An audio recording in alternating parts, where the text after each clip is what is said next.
ఇంకొంతమంది అమ్మాయిలు మీరు అన్నారు కదా ఇందాక 5 లక్షలు 10 లక్షలు అని చెప్పి 5 లక్షలు అంతగానో మేము ఏం ఎక్స్పెక్ట్ చేసలేం కానీ ఒక 30K 40K ఉన్న అబ్బాయి వస్తే చాలు అని అంటున్నారు. ఇలా వస్తే చాలా నా నెంబర్ ఇస్తారమ్మని చెప్పండి. ఏ అమ్మాయి వస్తుందో ఆ లెక్కలో నా నెంబర్ ఇస్తా. నా దగ్గర లక్షల్లో ఉన్నారు అబ్బాయిలు, వందల్లో కాదు వేలల్లో కాదు, లక్షల్లో అబ్బాయిలు ఉన్నారు. దమ్ముంటే ఏ అమ్మాయి 30K 40K వరకు ఉంటుందో రమ్మని చెప్పండి. 70,000 జీతం సరిపోదంట అబ్బాయిది. ఒక మెడికల్ ఫీల్డ్లో వాడో లేకపోతే ఒక చిన్న చిన్న ఆఫీసుల్లో వాడో బ్రతికేవాడు సరిపోడంట అమ్మాయికి. వాడికి లక్షల్లో జీతం కావాలంట. హైదరాబాద్ అంటే ఇల్లు కావాలంట, అమెరికా అంటే ఇల్లు కావాలంట. ఏంటి అసలు ఇంత ఇవి ఏమైనా గబుక్కుమని కొట్లో కొనుక్కొచ్చుకునే మిఠాయిలు అనుకుంటున్నారా, లేకపోతే చీరల షాప్లో కొనుక్కొచ్చుకునే చీర అనుకుంటున్నారా కట్టుకోవడానికి గబుక్కుమని? అదేది కాదు కదా.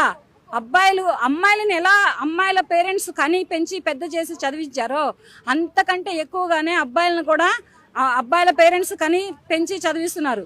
ఇది అర్థం చేసుకొని ఎక్కువ ఆస్తులంటూ అంతస్తులంటూ వెళ్ళొద్దు. ఒక్కొక్క అమ్మాయికి 30, 35, 40 ఏళ్ల వరకు పెళ్లిళ్ళు అవ్వట్లేదు. 30 ఏళ్ళు దాటిన తర్వాత అబ్బాయి పెళ్లి చేసుకొని ఏం చేస్తాడు? వాడికి 35 ఏళ్ళు వస్తాయి. పోనీ 35 ఏళ్ళు ఉన్నాయనుకో, వాడికి 40 వస్తాయి. వీళ్ళు ఈ పెళ్లిళ్ళు చేసుకొని వీళ్ళు ఏం చేస్తారు? ఈ వయసులలో తండ్రులు అయ్యి పిల్లల్ని కాలేజీల్లోనో స్కూళ్ళలోనో చదివించే ఏజ్లో ఉన్న వీళ్ళు ఇప్పుడు పిల్లల్ని కానీ ఏం చేస్తారు? అసలు వీళ్ళకి పిల్లలు పుట్టే అవకాశం ఉందా?